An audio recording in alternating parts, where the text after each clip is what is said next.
우선 민생, 생계 위주의 장발장 사면이라고 밝히고 있는 가운데 정치인 이분이 유일했습니다. 바로 BBK 저격수라 불리던 정봉주 전 의원인데요.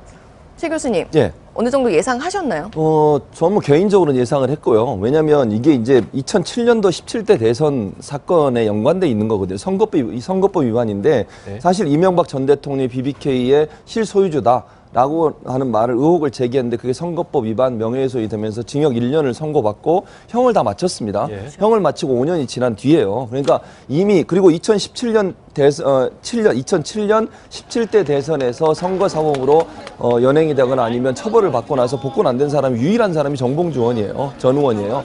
그런 차원이라고 보면 저는 무리한 사면 아니라고 봅니다. 그러니까 이분이 형기를 다 마친 상황이고 5년이라는 시간이 또 지났고 그리고 나서 다른 사람들은 다 복권이 됐는데 이제 정봉주 전 의원만 복권이 안 된 상태고 또 하나 저는 이제 지금 BBK 사건이나 다스 문제가 또다시 논란이 되고 있지 않습니까? 네. 국민들은 그때 정봉주 전 의원이 의혹을 제기했던 이 누가 다스의 실소유주고 BBK의 실소유주가 누구냐 하는 문제에서 지금도 의혹을 갖고 있어요. 그렇다고 하면 그때 의혹을 제기한 게 정말 진실일 수도 있지 않겠나 하는 생각이 들지 않겠습니까? 그런 차원에서 본다고 하면 정봉주 전 의원의 사면은 그렇게 뭐 논란이 될 만한 사안은 아니라고 봅니다.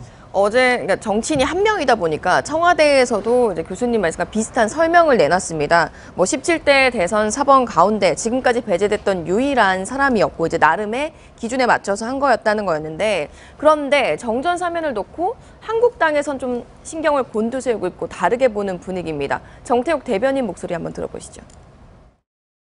전 의원의 혐의 내용에 대한 잘잘못 시비를 떠나 이명박 정부의 것은 모두 다 뒤집는 작태를 그대로 보여주는 것이다. 네, 검찰이 다스 횡령 의혹과 관련한 본격 수사팀을 이제 꾸린 시점에 공교롭게 또 MB 저격수인 전 의원이 사면 복권됐단 말이죠.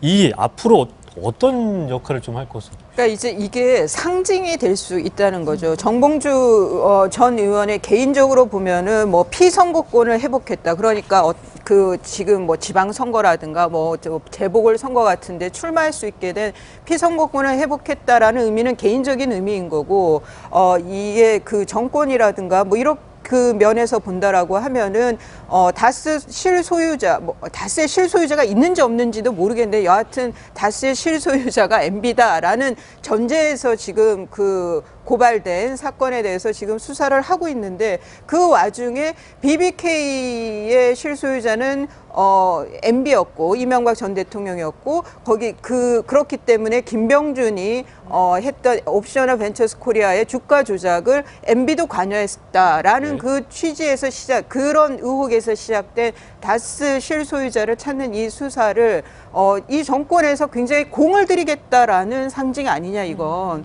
네. 그러면 무죄 추정의 원칙을 떠나서라도 그러니까 이런 것이 이 청와대가 주는 이 시그널이 검찰에도 영향을 분명히 줄 수도 있다. 뭐 그런 상징성도 한번 봐야 된다는 생각이 듭니다. 네, 소장님 어제 이명박 전 대통령이 또 SNS에 신년 메시지를 올렸는데 이런 부분이 눈에 띄더라고요.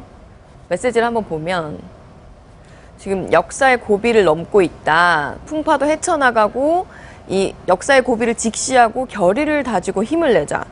좀 눈에 띄는 부분이죠. 예, 뭐 풍파가 오고 있죠. 풍파가 이제 파도도 치고 바람도 불고 있으면 새차지고 있는 것이고 어쨌든 문재인 정부 들어 처음에는 우리가 사이버 사령부 댓글 문제 김관진 전 장관 구속에서 나왔지만 여기서 이제 MB를 압박하려고 했는데 이 부분 이제 일단 피해 나간 것 같습니다. 네. 그럼 두 번째 이제 그 다스 문제인데 어쨌든 전방위적 압박이라고 이명박 대통령은 느낄 수밖에 없는 것이고 그 와중에 이제 그 당시 2007년 대선에서 가장 논란이 됐던 BBK 네. 또 BBK 저격수로 활동했던 정봉주 전 의원이 때마침 사면이 됐습니다. 그러면 이명박 전 대통령이 느끼기에는 이 파도와 바람의 강도가 약하지 않구나. 이럴 때일수록 이제 우리 편끼리 뭐 결의를 다져서 좀 담대하게 넘어가자 이 얘기인데 어찌됐든 MB를 향한 문재인 정부 들어서의 어떤 칼끝이 점점 그 예리해지고 있는 형국이기 때문에 MB로서는 이제 신년을 맞는 감회가 좀 남다를 수밖에 없지 않겠습니까? 예. 굉장히 위기감 속에서 새로운 2018년을 맞지 않겠나 이런 생각이 듭니다. 그런데 이제 사면과 관련돼서 민주당도 편치만은 않은 것 같은데요. 이 사면 발표 3시간 반 만에 민노총 한상균 위원장은 왜 사면이 안 된 거냐며 청와대 앞까지 와서 집회가 열렸습니다. 그 모습 한번 먼저 보시겠습니다. 현 정부가 진정한 촛불 정부가 아니라 불이 다 꺼진 단단히 굳어져 버린 촌농 정부로 전락할 것이라고 감히 말씀을 드립니다. 네, 아무래도 이게 청와대 부담이 될 수밖에 없는 상황인 것 같아요. 이런 부분이 빠져서. 근데 사실은 이제 포함시켜도 부담이 돼요. 그러니까 예를 들면 한상균 위원장이나 아니면 뭐 이석기 전 의원이나 이런 분들을 만약에 포함시켰다고 생각을 해보십시오. 그러면요, 지금 이 정도의 비난이 아니라 야권에서는 엄청나게 비판을 할 겁니다. 그래서 아마 청와대 입장에서는 그런 여러 가지를 고려했다고 저는 봐요. 그리고 이게 이제 국민 통합이라는 의미도 사면에 있어야 되지 않겠습니까? 그리고 문재인 대통령이 후보 시절부터 계속 그런 얘기를 했어요.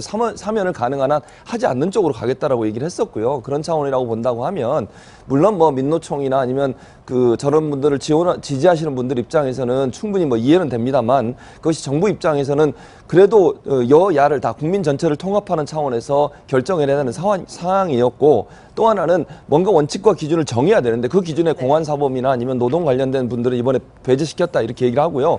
경제사범들도 배제를 시켰지 않습니까? 네. 그런 기준에 맞춰서 하다 보니 이제 불가피하게 저런 분들이 빠지게 됐는데, 아무래도 이제 국민 통합이나 아니면 여러 가지 정책 상황을 고려했을 때는 청와대의 결정이 어찌 보면 지금 상황에서는 적절하지 않았나 하는 생각이 듭니다. 네, 정봉주 전 의원 이제 복권되는 부분 때문에 지방선거판도 좀 흔들리는 것 같습니다.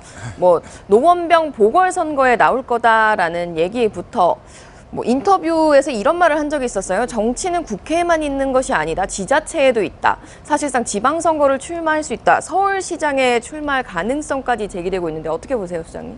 어쨌든 6월달 어제 뭐 그 포털 검색 순위 하루 종일 정봉주 네. 1위였고, 그 다음에 뭐 그냥 쉬운 건 아니죠. 굉장히 유명한 인지도는 방송으로 굉장히 또 굉장히 높였고. 그다음에 지금 6월달 지방선거가 있는 게 아니고 이제 그 안철수 대표의 지역구인 노원병 보궐선거가 있기 때문에 정봉주 의원으로서는 갑자기 옵션이 여러 가지가 생긴, 여러 가지를 선택 가능한 어떤 지평이 좀 열린 상황인데, 뭐 본인이 이제 정치인이기 때문에 굉장히 고민을 하겠죠. 고민을 하는데 지금 당장 뭘 하겠다기보다는 서울시장도 나갈 수 있다라고 말하는 순간에 갑자기 서울시장 후보급이 되는 건 아닙니까? 예. 그렇다고 본다면 뭐 정치인 정봉주로 봤을 때는 굉장히 해피한 상황이 지금 전개되는 것 같고, 다양한 먹을거리가 지금 한 4월 굶었는데 뷔페 식당에 와서 뭐든지 이제 이렇게 접시에 담을 수 있는 뭐 그런 상황이 된 것 같은데, 어쨌든 뭐 정봉주 의원도 지금 여권은 사실은 그 인재풍년 아닙니까? 네. 거기에 또 한 명의 유명한 셀럽이 또 가세가 됨으로써